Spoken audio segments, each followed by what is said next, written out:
Sean, do you know how many straight extra points you've made? 148. Like when you're when you kick one through, do you think to yourself that was 147? No, I don't think that actually. And Jerry reminded me a couple weeks ago that I was close, and I was like, no, don't tell me that. Yeah, and during the game, kind of before, I was like, I needed 2 more of these to beat this record, and I totally forgot until after the 3rd kick. I was like, wow.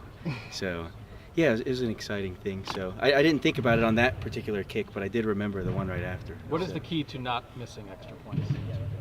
I think that, obviously it's not a hard kick, it's not a long kick. It's really just being able to lock in, that many times, especially on a big score, a big touchdown. A lot of people kind of get caught up, and then that's when you end up missing one. So, but a lot of the credit goes out to the line, the snapper and holder. They've done it 148 times in a row, not let anybody get through, not had a bad snap battle. They've always gotten the ball down. So it's really not a hard kick to make if everyone else does their job. So. Did you go home and celebrate? Not really. We won. Record, man. Yeah. Yeah, no, I got a couple congrats from friends and family and stuff, so it was exciting, but never knew PATs would be my claim to fame. So. Not having a claim to I'll fame take at it all, though, yeah, right. Well, enjoy it now because in the league it's a little different. Yeah, no, it is for sure. Urban was talking about some of the changes you made. Was it just like with your workout regime and stuff to like? Yeah. That's helped you increase your leg strength. Yeah, and and what was that? I think the first couple of years I was here, I was kind of scared of the weight room and scared of Coach Mick and everybody, so I kind of stayed away and didn't kind of use that, to my advantage. I think the last year and a half, I've really kind of grown up. I love the weight room now, and I understand how much it helps me. So this off season, I really did a ton extra with Coach Quinn, one of the strength coaches. A lot of extra strength stuff with my legs all summer long. Did some extra leg workouts, and it's really helped me get that strength back that I kind of lost getting hurt last year. And during the spring, I had no chance of hitting a 60-yarder, not even close, really. The extra work over the summer finally got that back. I'm popping 60-yarders again, so it's really paid off, really taking advantage of the weight room. When you have a groin issue, right? How long does it take before the weight room is a place that you're not afraid to let it go in? You know what I mean? Yeah, right. I think that, the rehab was the first couple months. All I was worried about is the rehab stuff, right? And then just kind of thinking, if I go too hard in the weight room, I'm just going to hurt myself again. So I might as well just not do this at all. I'm just going to do the rehab. And I think once I got through the spring and, I wasn't hitting the ball as far, but there wasn't really the pain there. Once I got to a couple months pain-free, then I kind of realized that now I need to really kind of step my game up, get back in the weight room. Or else it's not just going to come back naturally, what you've lost. So were there times? There were times where you skipped weight training? Not skipped, but I didn't do the extra stuff that I needed to get back. I lost some of that strength last year, and it's not just going to come back. Right? Right. So in a lot of that strength I kind of had naturally coming in freshman year, that I kind of lost. The only way to get that back is doing extra. And to me, I just kind of did the normal stuff, and clearly it wasn't working. I came out in the spring, wasn't kicking the ball that well, didn't have the strength and power until I started doing the extra stuff, and that's what kind of got me back to that point. So. Sean, did you use last year as motivation coming into this season? Yeah, and there's really no one to be mad at but myself, and I got hurt, and all I could really do was use it as motivation. I guess I couldn't, really be mad at anyone else about it. But yeah, it really sucks sitting out a year. I ended 15 well, kicked really well in the spring of 16, and then a couple days before camp I get hurt, so it's really crappy, especially I really thought last year was going to be my year to come out, and kill it. So kind of getting that taken away, really sucked. So yeah, no, it feels good being back out there. Sean, on this kickoffs, 40 or 4-second hang time on the 2 inside the numbers, how hard is that to do? Like, is that realistic? It is realistic. It is hard. I think the hardest thing for me this year has been, a lot of guys, they spend all off season kicking off, kind of preparing for that. I didn't do that. I really didn't start kicking off till a couple weeks ago. I spent this whole off season just on field goals, and kind of didn't even worry about the kicking off part. Coming off the groin injury, wanted to play it safe. I think we all did. So you kind of, it's one of those things you really have to work on, and really, it's not just going to, a lot of people can go out and just bang the ball as far as you can, which is a lot different than kind of placing the ball like that. It's still 65 yards away, and kind of getting it in a 5x5 square takes a lot of practice. So I think that's the main thing for me, is just practicing over and over and over. It's not something that you can just kick 10, 15 times and you can do it, and especially when you do get a little wind, being able to hit the ball through that. I think that's the main problem that I had on some of the bad kickoffs that I had the other day. So it's getting better. I'm getting more practice now. I'm like 4 or 5 weeks into kicking off again, so it's getting a lot more consistent, a lot better. But it's doable. Yeah, it is doable. Yeah. And there's a lot of guys in the past that have done really well. Even Tyler last year, Jack Willoughby, Kyle Clinton my freshman year. They all did really well. And same thing with Blake, fully capable. It's just, if you do hit one a little off, it's up to the other guys to adjust. But it is our job to kick it in the corner. Is there a specific spot on the ball that you're aiming for, and if so, how big is that spot? Is that an inch square? How do you? About an inch square, yeah. Kind of third of the way up the ball, right behind, and that's there's no real aiming to kicking. You kind of line up. You always kick the ball straight. So we're aiming at that corner, so you just line up at that corner and kick the ball straight. You don't even really want to think about the lines. The lines on the field. So yeah, it's really there's no, I'm not trying to curve the ball there or anything. I'm really just trying to kick the ball straight. I think a lot of times you let those lines on the field get in your head, and make it a lot harder than it is, and that's why people don't hit the spot by people. I mean, me and Blake, I guess. Sean, do you skateboard? I don't.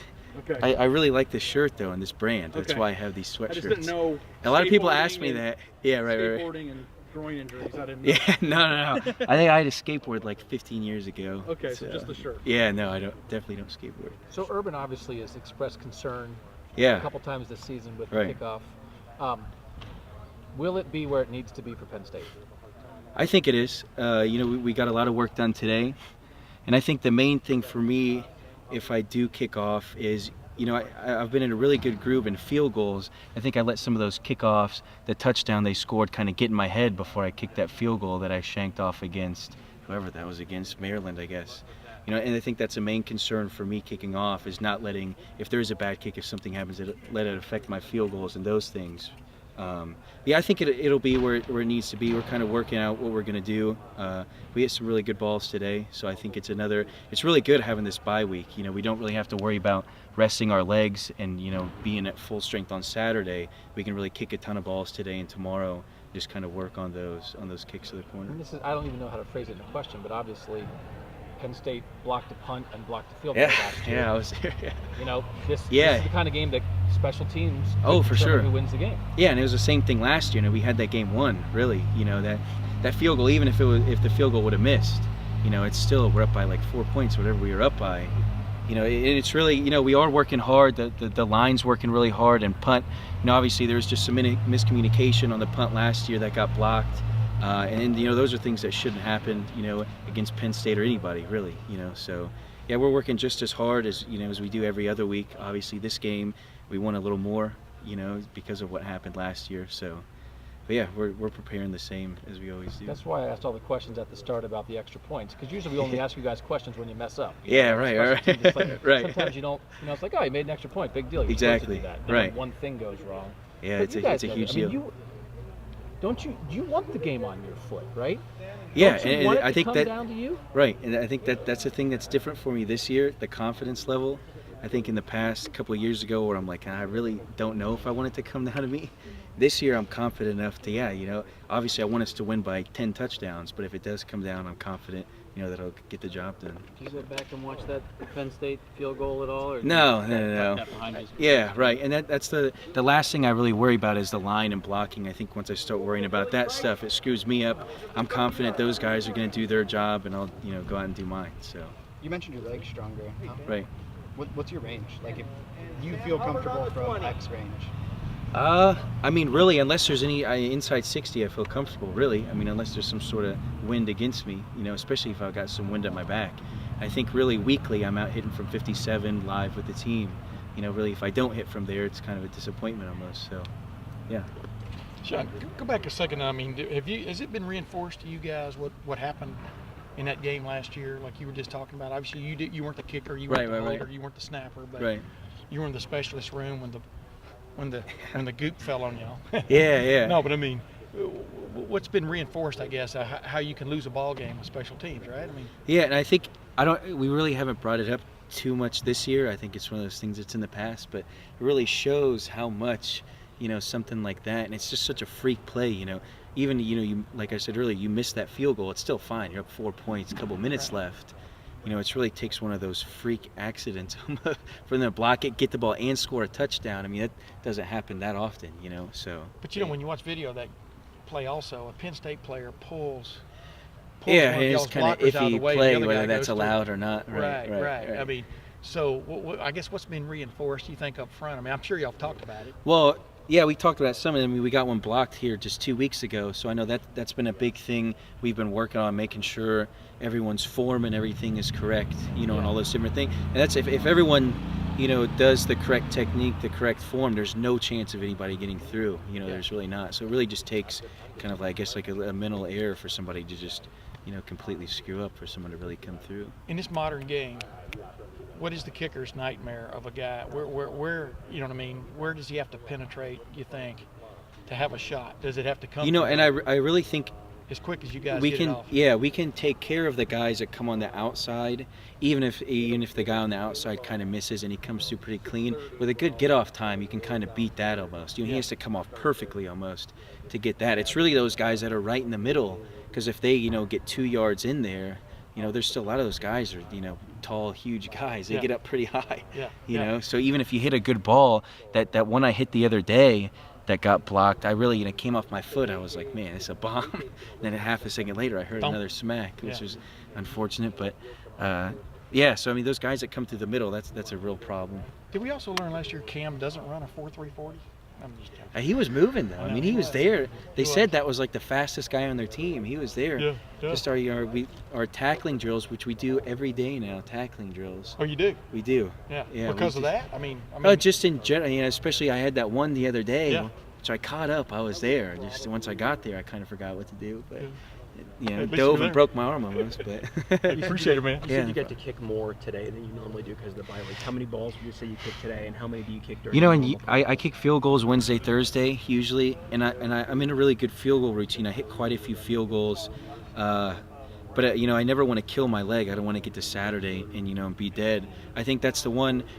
I kind of went around the same today, hit a couple extra kickoffs. I think tomorrow's the day, once I get through field goal at the start of practice, where I can kind of go hit 20, 30 more balls, wear my leg out a little bit, not to the point where I get hurt or anything, but kind of wear my leg out a little more. I know I've got till Monday or Tuesday, is the next time I'm going to kick field goals or kick at all. So it's kind of having that like 4 or 5 day break. I know I can really, go after it, get some good work in. So, the normal weeks, it's hard for me to really get, a lot of kickoff work in per se, because I kick so many field goals and I'm in this routine to where I hit 4 or 5 kickoffs in a day and I'm just completely dead.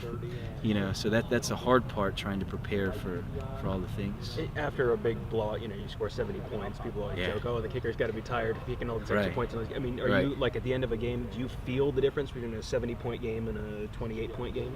Yeah, and I think towards the end of the game, you always feel it, because, and I was thinking about this the other day, I warm up start warming up 85 minutes before the game. So by the end of a long game, I mean, you've been kicking for 5 hours, and just staying loose and just, your groin, all those muscles, it's hard to do for that long. So I think even if I don't really know if I feel much different on a 70-point game or 28-point game. It's really those last, those fourth quarter kicks when you start to get real tired and start to wear out. Because even, if you're not scoring, every time we get the ball, I'm hitting those balls into the net. Whether that one PAT is just kind of one extra kick. So it's really 5-6 extra kicks on a 70 to 28-point game, because I prepare the same way on the sideline, whether we score or don't. So it's really those live game kicks aren't what make you tired. It's really all the others staying loose for the 5 hours. So that's where I'll come in Sunday some days and someone's like, oh, you only kicked twice. I'm like, well, even if I kick 10 times, it's either the difference between 60 or 65 kicks, because it's sort of the practice ones that kill you. So. With going back to doing kickoffs and field goals, right. Is there much of a change in mechanics between the two? And if so, how hard is that to adjust to for you, especially right. in the spring? Yeah, it's not really too much of a different like swing or anything. It's a little different because you are coming, like an inch off the ground, off the tee. So that's a weird thing. The 2 weeks ago when I kind of started, a couple weeks ago, started the kicking off, that's the main thing I wanted to work on, was coming from hitting a PAT or field goal off the ground to coming on the tee. That's what I did a couple weeks ago. A couple of them, I just hit the tee so hard or got under the ball so much because all I've done for the last year is, kick field goals. I haven't kicked off a tee at all. So it is a little, you come a little differently on the swing, just, you're an inch off the ground rather than off there. So that's the main difference really, but the way you swing and everything is pretty much the same. Yeah. Perfect. Thank you. Yeah, thank you guys.